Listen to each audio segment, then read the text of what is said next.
Price God. இன்றைய தியானம் மத்தேயு 4:1-11 வரை.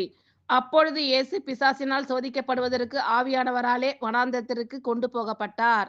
அவர் இரவும் பகலும் 40 நாள் உபவாசம் இருந்த பின்பு அவருக்கு பசி உண்டாயிற்று.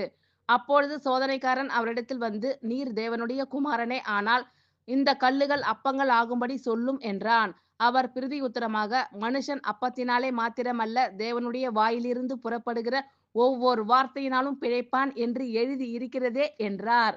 அப்பொழுது பிசாசு அவரை பரிசுத்த நகரத்திற்கு கொண்டு போய் தேவாலயத்து உப்புரையின் மேல் அவரை நிறுத்தி, நீர் தேவனுடைய குமாரனே ஆனால் தாழ குதியும். ஏனெனில் தம்முடைய தூதர்களுக்கு உம்மை குறித்து கட்டளையிடுவார். உமது பாதம் கல்லில் இடராதபடிக்கு அவர்கள் உம்மை கைகளில் ஏந்தி கொண்டு போவார்கள் என்பதாய் எழுதியிருக்கிறது என்று சொன்னான். அதற்கு இயேசு, உன் தேவனாகிய கர்த்தரை பரீட்சை பாராதிருப்பாயாக என்றும் எழுதியிருக்கிறதே என்றார்.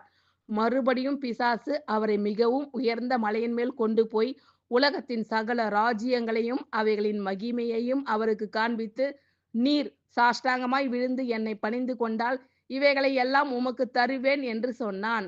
அப்பொழுது இயேசு, அப்பாலே போ சாத்தானே, உன் தேவனாகிய கர்த்தரை பணிந்து கொண்டு அவர் ஒருவருக்கே ஆராதனை செய்வாயாக என்று எழுதியிருக்கிறதே என்றார். அப்பொழுது பிசாசானவன் அவரை விட்டு விலகி போனான். உடனே தேவதூதர்கள் வந்து அவருக்கு பணிவிடை செய்தார்கள். ஆமென். Thank you Lord.